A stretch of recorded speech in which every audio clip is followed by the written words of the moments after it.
પ્રબંધ. જો મિત્રો પ્રબંધ ઘણીવાર પૂછાઈ ગયું છે. પણ કેવું પૂછાયું છે કે પ્રબંધ એટલે ગુજરાતી ભાષામાં પ્રબંધનો મતલબ શું છે? કેવા પ્રકારનું કાવ્ય છે? તો પ્રબંધ એટલે શૌર્ય ગાથા, વીર રસ ને રજૂ કરતી રચના છે. ગુજરાતી ભાષાનું પ્રથમ પ્રબંધ પૂછાય તો કાન હદે પ્રબંધ. કયું છે? કાન હદે પ્રબંધ. અને કાન હદે પ્રબંધ એટલે કાન હદે પ્રબંધ એના લેખક પૂછાય તો પદ્મનાભ. કોણ આવે? પદ્મનાભ. બરાબર છે? ઓકે, મારું નામ આવ્યું સર, એમ ને? સરસ, ચલો. એમાં છે ને બારે માસ વીરની જે વાત છે ને, એન્જોય ક્યારે કરી, વાત સાચી છે. પણ એ મિત્રો પહેલાં એવી ટેકનોલોજી નથી. હાલમાં તો કેવું છે કે આપણી જોડે મોબાઈલ ને એ બધી અલગ અલગ પ્રકારની ટેકનોલોજીના કારણે આપણે વોટ્સઅપ, ફેસબુક, ટ્વિટર કે ટેક્સ્ટ મેસેજ દ્વારા આપણે જલ્દી મેસેજ પહોંચાડી શકીએ છીએ. બરાબર છે? એ વખતે આવી સિસ્ટમ નથી. એટલે જે પ્રેમીઓ હતા બધા યુગલ, એ આ રીતે વર્ણન કરતા હતા. પછી પક્ષીઓ દ્વારા પણ લેટરને બધું મોકલતા હતા. બરાબર છે? મેસેજ પહોંચાડો. તમે વિચારો મિત્રો, કવિઓને કેવી કલ્પના હતી. સંસ્કૃતમાં એક અધ્યયન આવતું હતું, એમાં તો વાદળ આવે ને, વાદળો દ્વારા કવિ એની પ્રેમિકાને યાદ કરે અને એના વાદળ દ્વારા મેસેજ મોકલાવે. તમે વિચારો કેવી કલ્પના શક્તિ હશે એ વખતની. બરાબર છે? અને અત્યારે આપણે આ ટેકનોલોજીના કારણે એટલું ફાસ્ટ રિપ્લાય પણ મળી જતો હોય છે એનો ફટાફટ. એના કારણે ઘણીવાર આપણને કદર પણ થતી નથી. બરાબર છે? ચલો આપણે આગળ વધીએ હવે. પ્રબંધ. તો પ્રબંધનો મુખ્ય રસ યાદ રાખવાનો છે. કયો છે? વીર રસ. બીજું કે મહાપુરુષની વીરગાથા, યુદ્ધગાથા, શૌર્યગાથાને વણતું પુસ્તક એટલે પ્રબંધ. શું આવે? પ્રબંધ. કેવા પ્રકારનું કાવ્ય છે? તો વીર રસ છે. બીજું, ગુજરાતી ભાષાનું સૌ પ્રથમ પ્રબંધ પૂછાય તો કાન હદે પ્રબંધ. મોસ્ટ આઈએમપી છે મિત્રો.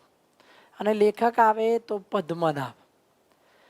ગુજરાતીનો છેલ્લો રાજપૂત શાસક કર્ણદેવ વાઘેલાનું વર્ણન કાન હદે પ્રબંધમાં કરવામાં આવ્યું છે.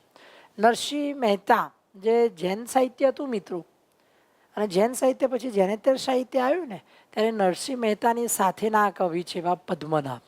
બરાબર છે? એટલે પ્રથમ પ્રબંધ આવે તો કાન હદે પ્રબંધ. ક્લિયર? હા, બુકમાં ટૂંકમાં આપેલી છે વિશાલ, પણ નવું આપણને શું કહેવાય બુક આવવાની છે, એમાં તમને વધારે ડિટેલ આપશે. ચલો જુઓ મિત્રો, પ્રથમ આપણે શું જોયું? રાસ. આ લખી લો તમે સાઈડમાં. પ્રથમ રાસ કયો છે? તો ભરતેશ્વર બાહુબલી રાસ. સાઈડમાં એક બાજુ લખી રાખો. લેખક કોણ હતા? તો શાલિભદ્ર સુરી. ચલો, આ એક વસ્તુ જોઈ. બીજી શું જોઈએ આપણે? ફાગુ. તો ગુજરાતી ભાષાનું પ્રથમ ફાગુ કયું છે? તો શિરી થુલી ભદ્ર ફાગુ. બરાબર? લેખક કોણ છે? તો જીન પદ્મસુરી. ચલો, ત્રીજું આપણે જોયું બારમાસી કાવ્ય. બરાબર? કયું છે? તો નેમિનાથ ચતુષ્પાદિકા. ચતુષ્પાદિકા. બરાબર છે? નેમિનાથ ચતુષ્પાદિકા. વિનયચંદ્ર. ઓકે. અને ચોથું આપણે જોયું પ્રબંધ. તો કયું આવે મિત્રો પ્રબંધ? તો કાન હદે પ્રબંધ. લેખક કોણ છે? તો પદ્મનાભ. ચલો, આ વસ્તુ ચારે ચાર ખાસ લખી દો તમારી રીતે. અને નોંધ કઈ લખવાની? રાસ, ફાગુ, બારમાસી અને પ્રબંધ આ જૈન સાહિત્ય પ્રકાર કહેવાય છે. બરાબર છે? ચલો લખી દો સ્પીડમાં.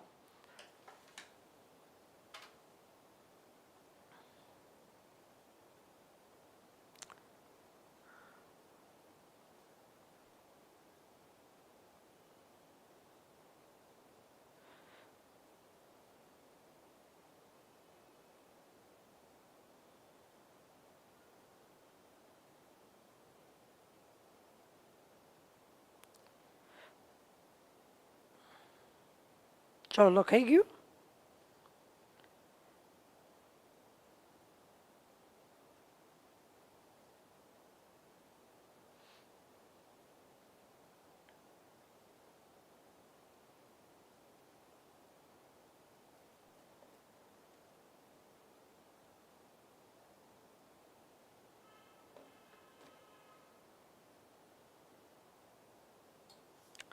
Okay, very good.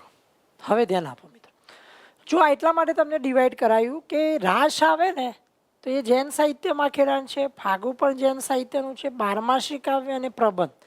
હવે કેવો પ્રશ્ન પૂછાયો કે સમજો મિત્રો કે પ્રશ્ન એવો પૂછાયો કે ગુજરાત મધ્યકાલીન યુગમાં, સમજો પ્રશ્ન કે મધ્યકાલીન યુગમાં જૈન સાહિત્યમાંથી નીચેનો કયો પ્રકાર અથવા નીચેનો કયો ગુજરાતી સાહિત્ય પ્રકાર નથી. પ્રશ્ન શું હતો કે મધ્યકાલીન યુગમાં નીચેનામાંથી કયો સાહિત્ય પ્રકાર ગુજરાતીનું નથી અથવા મધ્યકાલીન યુગનું નથી. તો મિત્રો જો આ બધા વસ્તુ છે ને જૈન સાહિત્યમાં આપી, બરાબર છે. તો આ સરકારે શું કર્યું, પરીક્ષામાં જ્યારે આવો પ્રશ્ન પૂછ્યો ને કે મધ્યકાલીન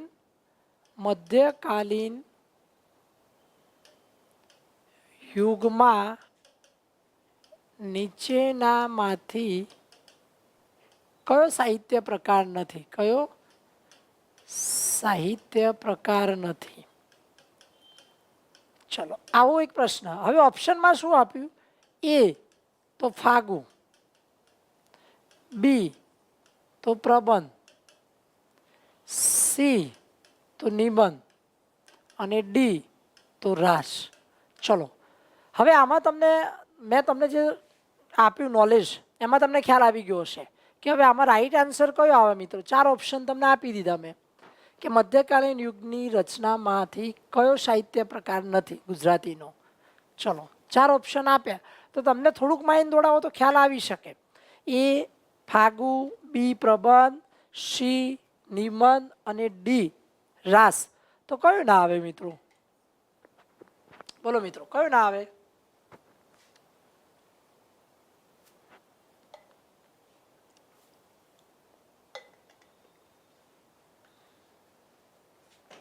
વેરી ગુડ, સરસ.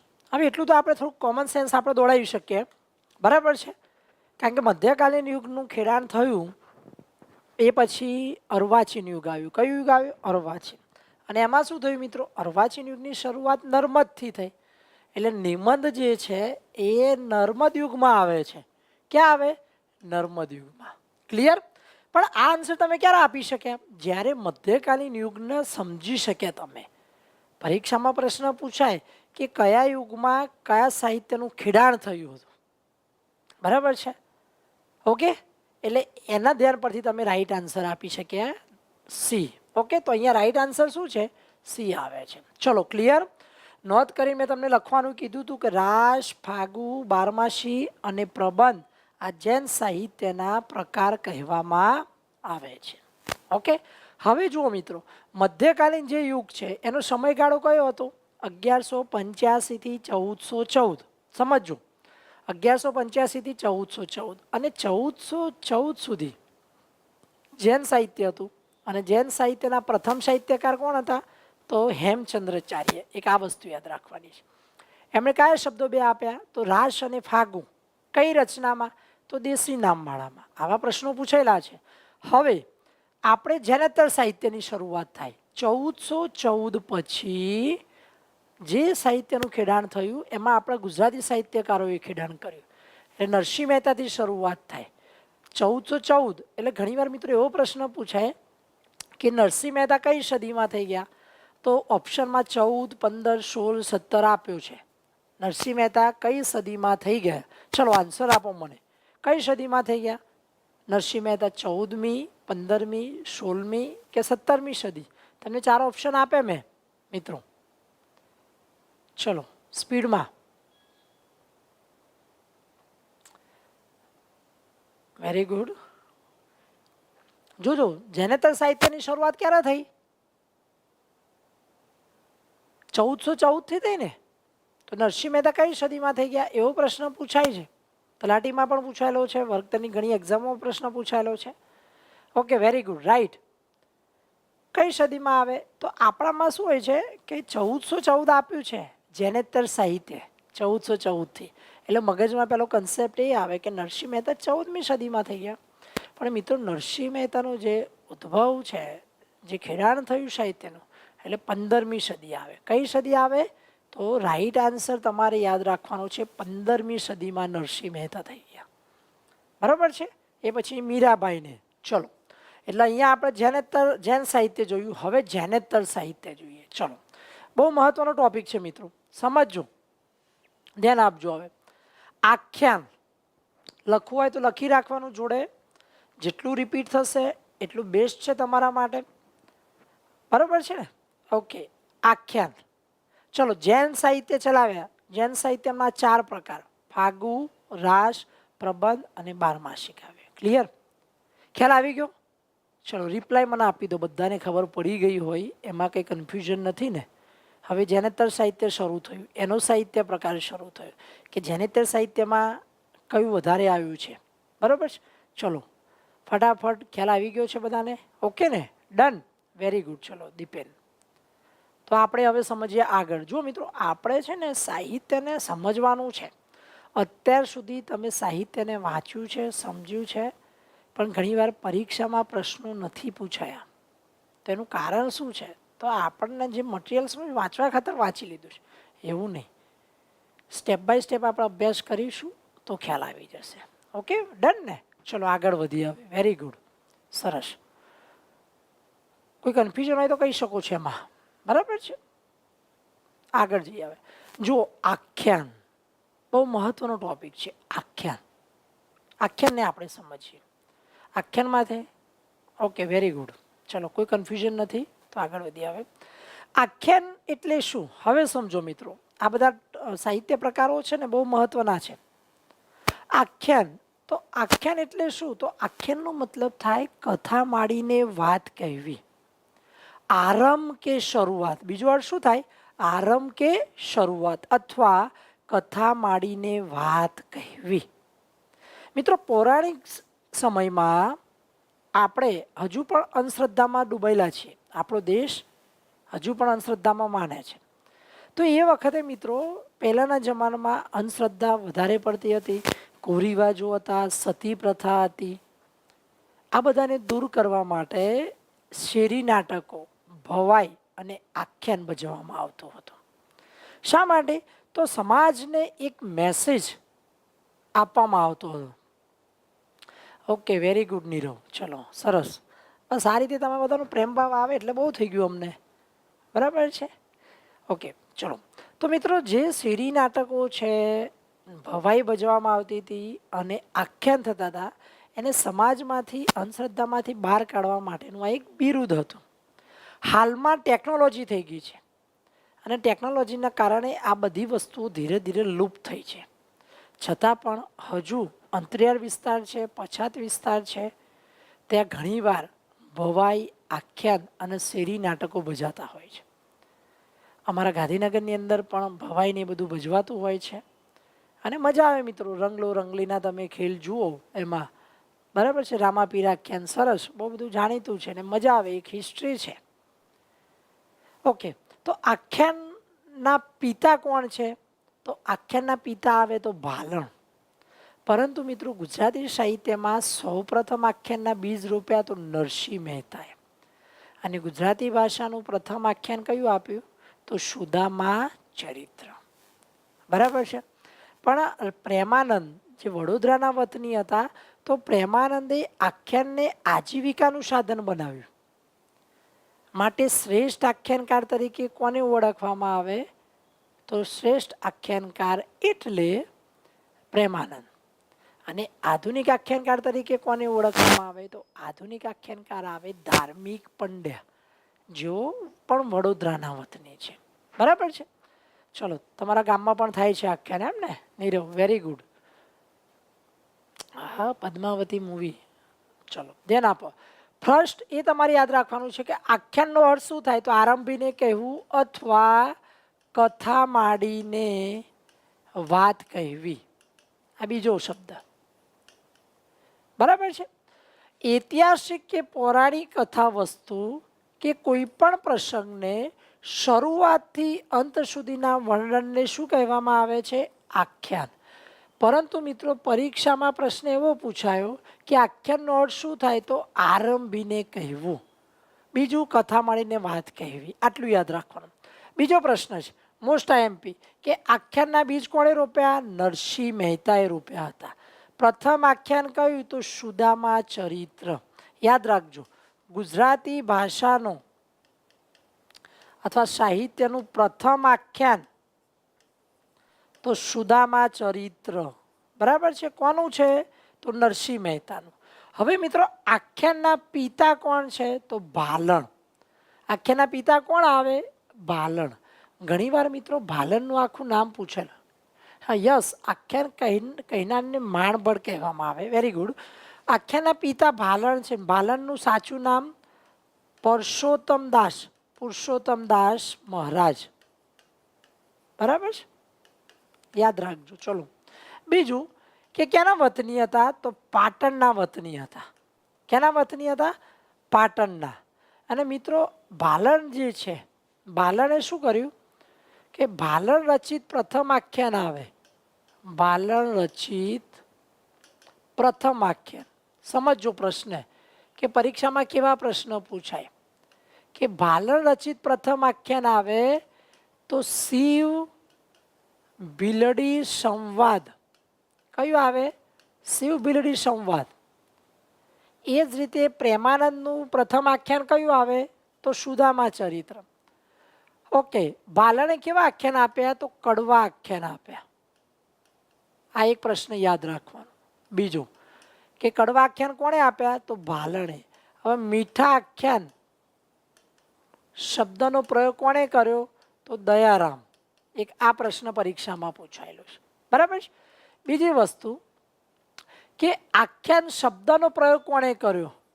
આખ્યાન શબ્દ પ્રથમ પ્રયોગ કરનાર તો ભાલણ આવે. ઓકે, આ પણ એક યાદ રાખવાનું. આખ્યાનના બીજ રોપ્યા નરસિંહ મહેતાએ, પણ આવો શબ્દ પ્રયોગ કોણે કર્યો? તો ભાલણે. બીજું મિત્રો કે મધ્યકાલીન યુગમાં સૌથી વધુ લખાયેલ સાહિત્ય પ્રકાર કયો છે? તો આખ્યાન.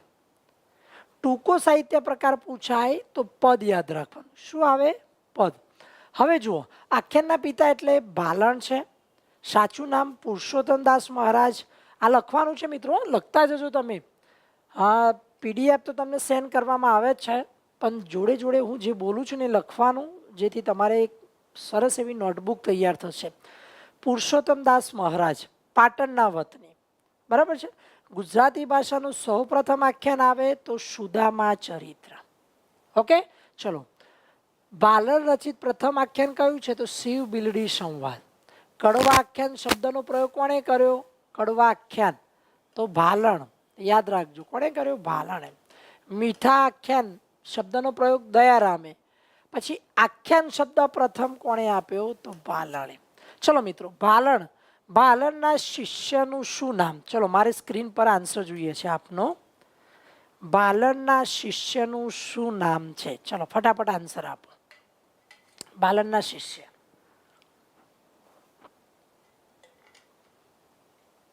સમજાવું હો દિશા, પ્રેમાનંદનું પણ સમજાવું. Don't worry. તમારા પ્રશ્નને અમે માન આપીએ છીએ. ઓકે દિશા, એટલે પ્રેમાનંદનું કયું છે એ પણ તમને સમજાવું. ચલો, કયું? પાટણ. પાટણ એટલે યાર એક બે પાટણ છે આપણે ગુજરાતમાં બીજા? હે શૈલેષ? પાટણ પટોળાવાળું યાર, ઉત્તર ગુજરાતનું જાણીતું પાટણ. છેલાજી રે મારી હાટું પાટણથી પટોળા મોગા લાવજો. આવી સરસ રચના આપેલી છે યાર. તેના વતની હતા. ચલો, વેરી ગુડ. ભાલણના શિષ્યનું નામ. આ પરીક્ષામાં પ્રશ્ન પૂછાયો તો એટલા માટે. બરાબર છે. જે આવડે નથી ખબર, વેરી ગુડ. બ્રહ્માનંદ સરસ. જલારામ બાપા સરસ. હજુ કોઈ આવે? મોજા ભગત લખવું હોય, ધીરા ભગત લખવું હોય તો પણ છૂટ છે તમને. GG24 આ જો છે ને,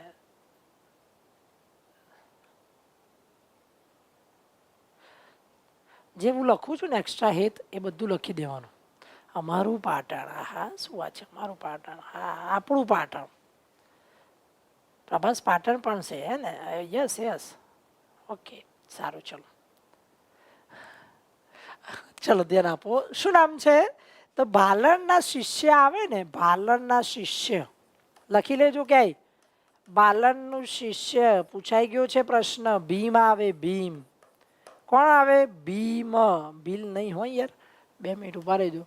પાછા તમે મને એમ કીધું કે સાહેબ આ શું લખ્યું, ભીલ કઈ લખો છો કે? ચલો ભીમ. શું આવે? ભીમ. ઓકે. બાલનના 2 દીકરાઓ હતા, દીકરા. એ પણ પરીક્ષામાં પ્રશ્ન પૂછાયેલો છે. વિષ્ણુદાસ અને બીજો છે ઉદ્ધવ. ચલો ક્લિયર? ખબર પડી ગઈ ને હવે? એટલે ના અખો આવે, ના બ્રહ્માનંદ આવે, કે જલારામ બાપા પણ ના આવે. એ ભુજા ભગતના ગુરુ હતા જલારામ બાપા.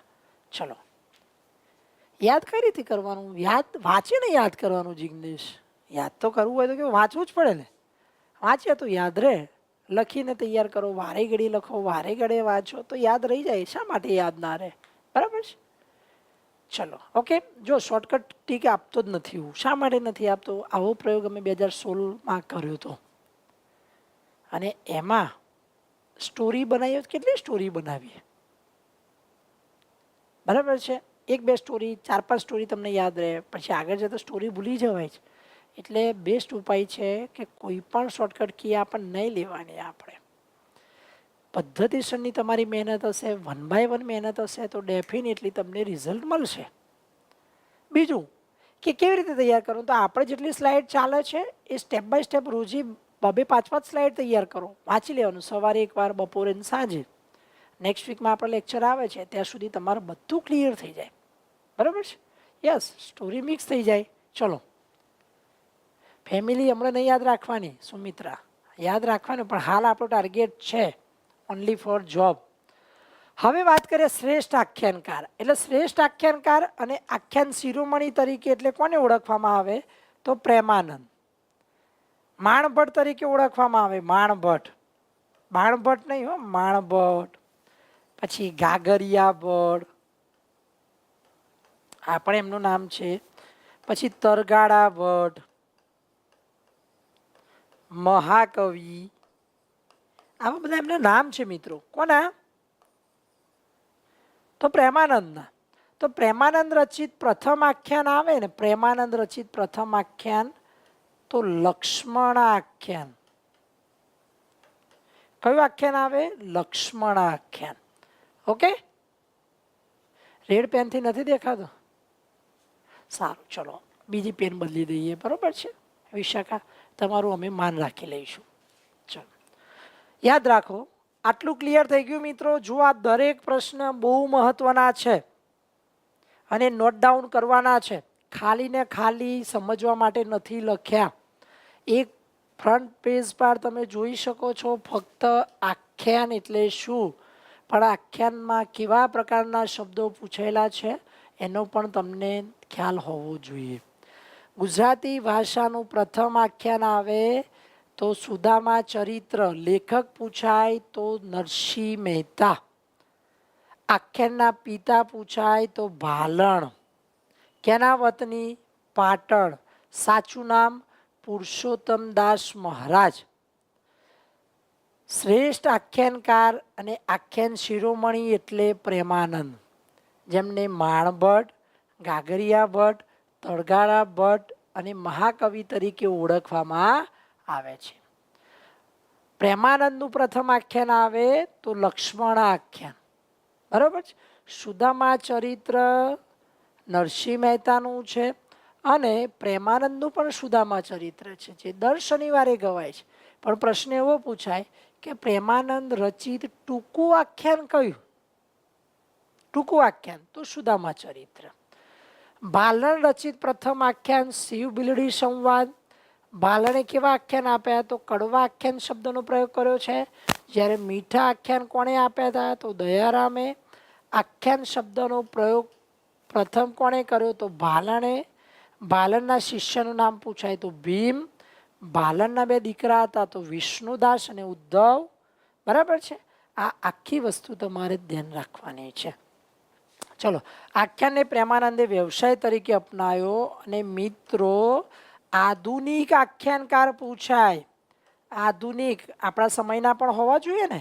આધુનિક આખ્યાનકાર તરીકે કોને ઓળખવામાં આવે? તો આધુનિક આખ્યાનકાર એટલે ધાર્મિક પંડ્યા. ચલો, ક્લિયર?